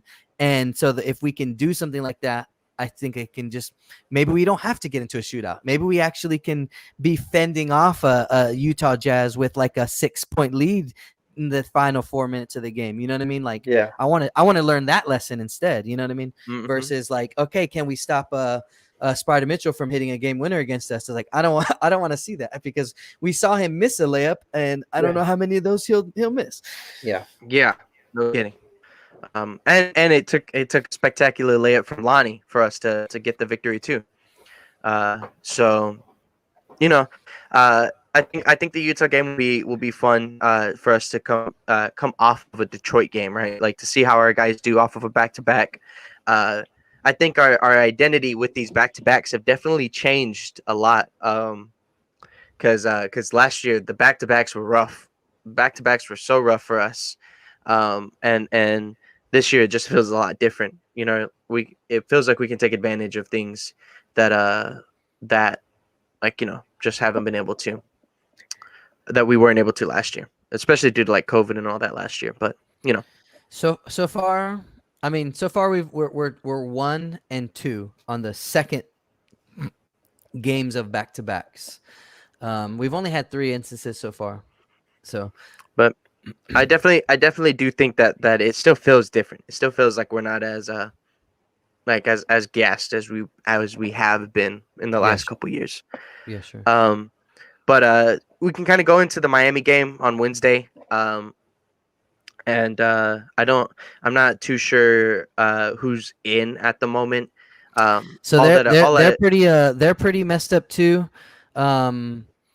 I'm gonna go back a little bit. So November 13th, Oladipo remains out with it. Let's see. Without as of November 13th, which is a little bit over a month ago, but even at that time, he did not have a timeline for making his season debut. So I don't think that he's around yet. Bam Adebayo on December 7th had a surgery that was going to put him out 4 to 6 weeks. So we can expect no Bam. Or 4 weeks from December 7th. Yeah, no, I would say no Bam. December. Markieff Morris is still out without a clear timetable return after the Jokic scuffle. Dwayne Dedman, MCL sprain, sideline 1 to 2 weeks. That was on Christmas Eve, so no Dwayne Dedman. So it's looking like their big man, no Adebayo, no Morris, no Dedman. This is like PJ Tucker is listed as day to day. That was on Christmas Day, and he was questionable against the Magic. I don't know if he actually played. Or if that game is today, maybe, because the December 25th was when that came out. Kyle Lowry was out as December 25th, and then also Jimmy Butler was questionable against against Sunday's game. Okay, so that's today. So no Kyle Lowry tonight. PJ Tucker, Jimmy Butler, both questionable. Kyle's out with health and safety, right? It just says out on his, so maybe. If I'm not mistaken, I think I remember seeing a tweet that said that it was out. Matter of fact, I'll pull up the health and safety list separate. Okay. So with that though, like that just sounds like it's going to be Tyler Hero, maybe Jimmy. And I'm trying to remember who else has been kind of killer for their guard play. I think his name is like Max Struess, something along the lines of that. Those are just some of the names that have, that's one of the names that I've just been hearing a lot from Miami talk. But yeah, I think the one thing that we need to go into this game, making sure that we try to contain is Tyler Hero, because he's been so killer this year. He's been doing like the thing that for me when it came to like last year for Tyler Hero was like he didn't really have a lot of time to show his development, and like he was coming off of the finals in the bubble, didn't really have a lot of time to rest, and you could tell with both the Lakers and the Heat how much like that put on them from the end of the finals in the bubble to the start of the season the next year. Mm-hmm. And a lot of people did not like Tyler Hero last year, and he didn't play that good last year either. But I don't think he really had like the chance to show to create any development for himself. So then this last off season, he was able to actually have that full off season to improve, and it's definitely a lot of things that I'm seeing with those guys in that specific draft class too. But like like he's actually able to kind of show his improvement, and it's been good. It's been good for him. He's been putting out some very good numbers on some solid efficiency. So that's a player that I think I would love to see us actually like in a sense just take down. Like let's just contain Tyler Hero. Let's not let Tyler Hero drop 40 on us to get Miami to win, Like was it preseason again? Kind of like I was saying, like Corey Joseph, right? Tyler Hero drops us for a bunch of points in the preseason. I think so.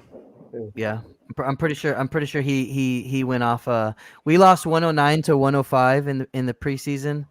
And let me see real quick. Tyler Hero ended that night with 26 points on 12 of 25 shooting. Only went 1 for 5 from the 3-point line, and only went 1 for 2 from the only went 1 for 5 from the 3-point and 1 for 2 from the free throw. So most of them just jump shots and driving to the rim, I guess. Dang. But I So do remember just him feeling very comfortable, very aggressive with his shot selection. Like, so, add to the a couple more months of getting himself in rhythm. Add the fact that these games actually matter. We could see a pretty aggressive Tyler. Add the fact that they're missing people. We could see a pretty aggressive Tyler Hero. and then like I said, we can't discount like those little guards that they have right now. Like those guys have been showing up a lot more than like the other names in like the in a sense like those backups that have just been coming off the bench for all these teams like Denver and Sacramento and stuff. Like, you don't really hear those guys' names too much. Mm-hmm.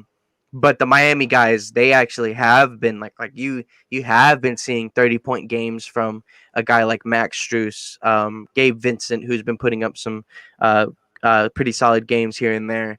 Um, you've just been seeing a couple things from the Miami guards that you don't normally see from other teams. So it's I still think that, like, even though they're a little short-handed, especially without Kyle Lowry, maybe without Jimmy, definitely without Bam, like without their big three, um, they're definitely short-handed. But it's a team that we can't, like, we still need to make sure, like, I'd say it's the same sense of Sacramento, right? Um, you know, I would say a guy like Tyrese Halliburton and Tyler Hero are close to the same caliber player, and they have a couple guys that can put up numbers like Buddy Hield did, put up numbers like Damian Jones did, and they could put together a good game for themselves. So we need to make sure that we come out Wednesday and not let a thing like Sacramento happen to us in Miami. And then if Yeah. they do have Jimmy Butler back, well, then that's another thing we have to watch out for. You know, can't let Jimmy G buckets get buckets. So Yeah. I feel pretty okay. With the fact not having not again, it's probably just the way, like I've been going all year. Like we are just it's so determined of how we play from the 4 and the 5 position, and so having no Bam, having no even just like having no Deadman, like no depth at the larger positions, it eases my mind a whole bunch. I am excited. So I'm excited to see this. We didn't even talk. You didn't really mention Duncan Robinson, didn't you? Or did you? no, I haven't mentioned Duncan Robinson, but that's because he hasn't really had that great of a year. Really, there's been Yeah, nights yeah, where yeah, he's been putting up stinkers of nights where it's just like yeah. 0 But for but I 9 mean, shooting kind of stuff. still somebody that you kind of have to watch for. I mean, it's Yeah. kind of the same. It's like the Lakers commentators the other day. They were saying like talking about Lonnie Walker, right? And they were saying like this is a guy that you don't want because I think he made a jumper. This is a guy that you don't want to do that. They're like because the last game he was 0 for 9. They were like, and then then he'll have games where he starts to make shots. So he's streaky. So just trying to mitigate those kind of things.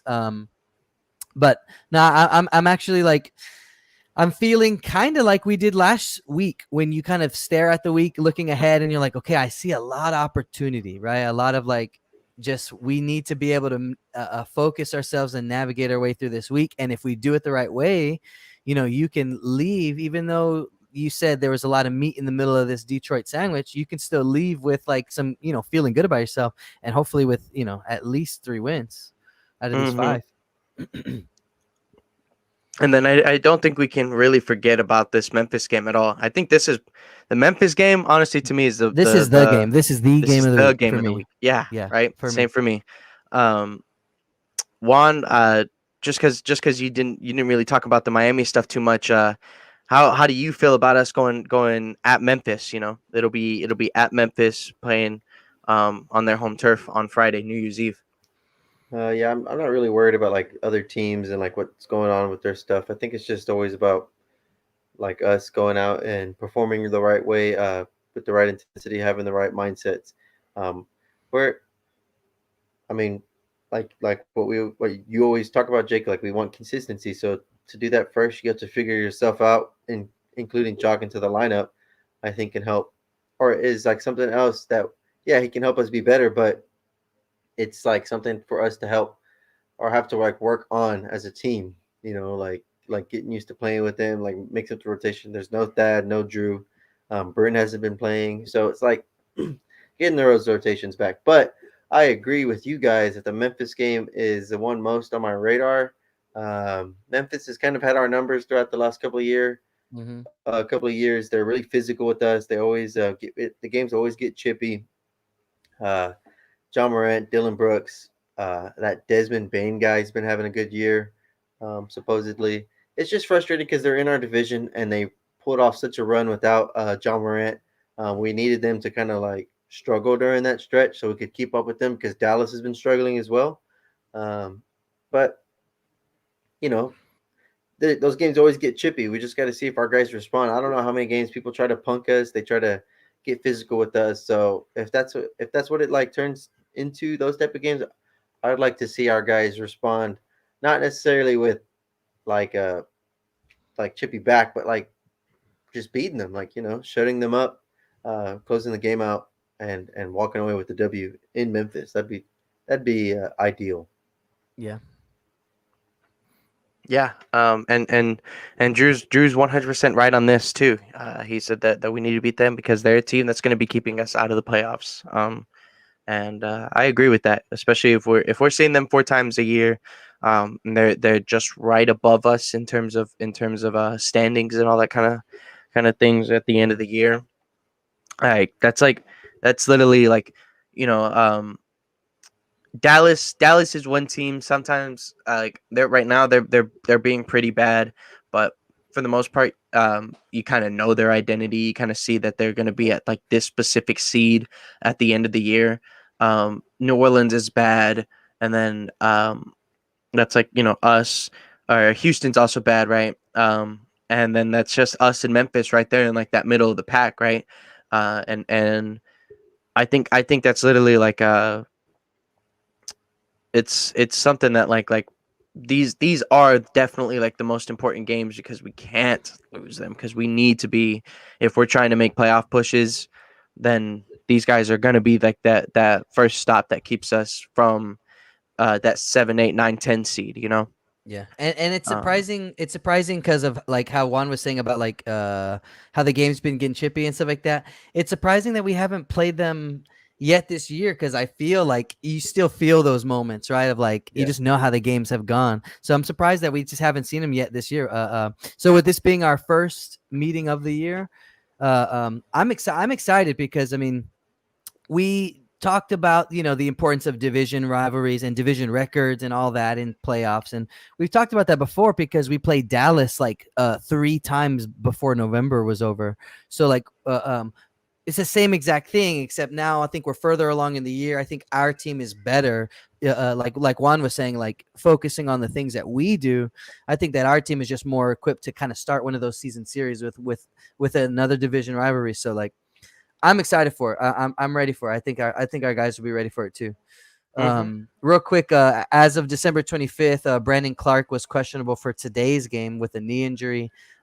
Aldama, Santi Aldama, power forward, he's going to be out tonight with a calf injury. And then they have Zaire Williams, Jarrett Culver, and one other guy on their health and safety. Oh no, those are the only two on the health and safety: Jarrett Culver, Zaire Williams. Yeah.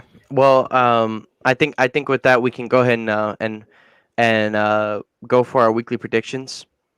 Um, I think for me, I'll go ahead and just start off by saying that I'm gonna say 3-2, because I think we can do a pretty good week. We can get our wins against Detroit, both games against Detroit, and then I think hopefully we'll be able to get that win against Miami in the middle. But that Utah game can kind of go can flip sides, and then the Memphis game can uh more than likely for me that Memphis game is on like the lower end in terms of how much I think we could pull out a win, but I would still love to see us put up a fight. Still love to see us be able to not let Memphis punk us. Um, Yes. but yeah, Juan, what do you think on the weeks? What are your weekly predictions? I'm gonna go 3-2. I'll say pretty much the same thing. I wasn't really aware too much of the Miami like them missing people, but just some sort of taking care of Detroit both games and then getting one of the middle three, just playing safe. I feel like confident, just like how I do every week with like, okay, we can compete with anybody, any one of these games. But then you get those games like the Sacramento game, so it's just like it's like I'm scared to commit and like have that much confidence in our team to like boastfully say, oh yeah, 4-1 or something like that because of exactly that. The Sacramento game, the Charlotte game with no LaMelo Ball, we tend to drop those games for some reason. So I'm just gonna go safe with the 3-2 record. Yeah, I understand that. Chris? I'm just staring at this Grizzlies roster real quick. All right. I'll probably for the numbers game that we play for our records, I'll probably go 4-1 in an attempt to gain some points. But not just from that point of view. I agree with the taking care of Detroit's. I think Miami is a prime opportunity for a third win for the week, which then just gives a coin flip between Utah. Even if we split Utah Memphis, that's 4 wins right there. I want to see we played well against Utah. So I just want us to play well against Utah again. I need us to beat the Grizzlies though. I need us to beat the Grizzlies, and that includes, we're talking about Jock playing more and all that kind of stuff. Like, we're gonna see Jaren Jackson Jr. We're gonna see Steven Adams, and I don't know how often they put them both out there at the same time, but I feel like I've seen teams go double big against us at times. At least last year, I wouldn't be surprised if they did it in spurts, right? So if we're gonna be committing to having Jock as our 5, then I want to see what he's got against a guy like Steven Adams. Steven Adams is a better version of Whiteside. You know what I mean? Like, can do a lot more and probably could start on other teams. So, that's the game. Like I said, that's the game of the week. But I'll say 4-1.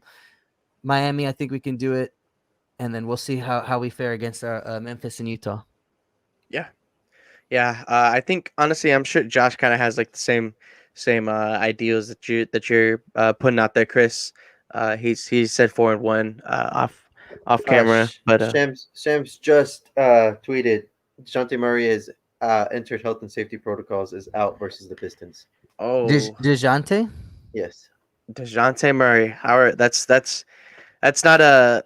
I'll go ahead and take this off. That's definitely some breaking news. That's something that's he's out for the whole week. That's I'm pretty sure if that's unless it's like a false positive test and he gets those negatives in a sense, you have to get like like there has to be that whole like he the could whole be thing he that could happened with easily be LeBron. out. He could easily be out 4 to 7.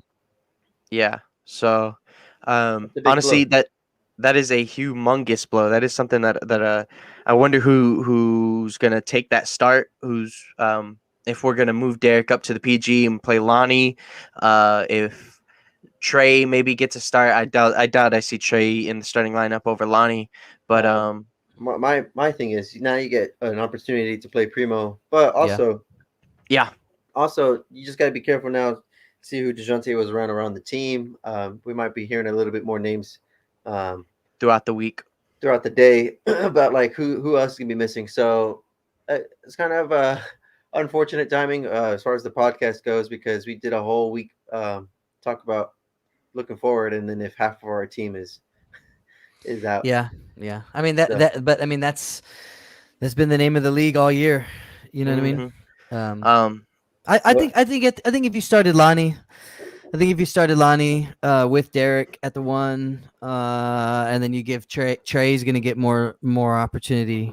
Josh Primo is going to get more opportunity. I think that's kind of if DJ is the only guy that we're missing, then it's got to be Lonnie, Trey, and Josh. Yeah.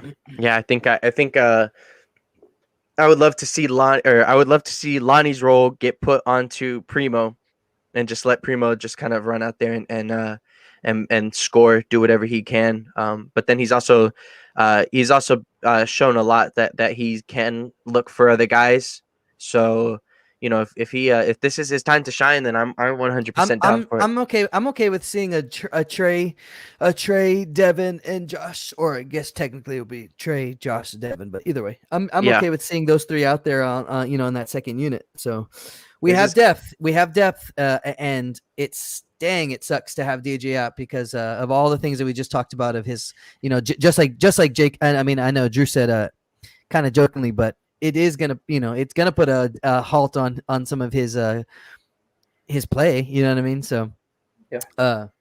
Unfortunate, man, but gotta do what we can do. Yep. Yeah. Just to kind of wrap up everything, I'll show the leaderboards. Nothing changed. Me and Juan are still at 0. Chris is at -2. Josh is at -3. We had all said 3-0 last week, and we went 2-1. So no one lost any points. No one gained any points. Sacramento. But yeah, no kidding, right? I'll go ahead and just kind of reiterate. Juan got that tweet on Twitter from Shams. But make sure that y'all follow us on Twitter at Heroes Half Court, where we do talk about Spurs basketball all day, every day, anytime that we want to, anytime that we can. We do talk during the games, we talk before, we talk after, and we love talking to the community. We love having conversations with the community about basketball, about Spurs basketball. So be seeing us on Twitter here soon, talking about the Dejounte stuff. So we're live at 10 a.m. every Sunday on Twitter, Twitch, YouTube, and Facebook. If you can't watch us on any of those, if you can't watch us live during that time, the VODs will be on all 4 platforms after we are done with the show. You'll be able to rewatch the show. You'll be able to watch any part of the show that you need to, that you want to catch what our thoughts and opinions are over the stuff. Next week we'll be live January 2nd, 2022. It'll be after New Year's, which will be fun and dandy. We'll all have a good time then. Thanks, Drew. Thanks. I love you too, man. Juan, do you have any last words for the week? Just keep an eye out. See if anybody else goes out with more health and safety protocols. Prayers for Dejounte. Hopefully everybody's doing okay. If you got it, like family wise, everybody. But yeah, pretty much it. Just be safe out there, guys. Happy holidays, Happy New Year, all that jazz. Chris, anything to add on that? I would say the same. We want safety, we want health for all of our players, for everybody. So we're hoping that it's nothing too serious. We know the NBA has been real conservative with their measures, so hopefully it is just a conservative measure and not like a anything more than that. Happy New Year's to everybody. Merry Christmas to everybody. Thanks to shout out to our water bottles that we got as a Christmas gift, kind of for the whole crew. And I made it a point to get the creator's name for the show, and I totally forgot it. So I'll give her a shout out on our Twitter page a little bit here later today. But we appreciate them. They're great. We be sipping water all show, so this was the perfect gift. I'll definitely have mine ready next week. I woke up just a little too late to be able to get my water bottle, but He says where can I buy them? These are exclusive. Only 4 made. Only 4 made for the 4 of us. in the world. And I'm excited too because as we keep going, one day our logos might shift a little bit and change a little bit, and as we kind of move forward. So this is a good way to kind of just commemorate the first kind of style and look that our show has had. So Yep. It's one of the top gifts for Christmas this year for sure. Yeah, it was a wonderful gift. Like I said, I don't have it with me right now, but I will definitely have it next week. But I appreciated it. I really loved seeing our image on a cup like that. Like it's just something that I really want to see. I really want to see us be able to kind of move forward with this and just keep pushing forward. To start seeing changes, start seeing improvements on our pod. But yeah, with all that, I really don't have anything last thing to say other than it's definitely sucky to see our guys in health and safety protocols, but hopefully we have young guys that'll be able to take advantage of the situations. Be able to see guys. This is something that's not the normal, so a guy like Josh Primo normally wouldn't get minutes in a season like this, but now we have the opportunity for him to get out there and get some good run in. Yeah. But with that, I hope everybody has a blessed and wonderful week. I hope everybody had a good Christmas, and that I hope everybody has a wonderful New Year's. Shout out Drew and Josh and Polar in the chat. Shout out to everybody that talked to us.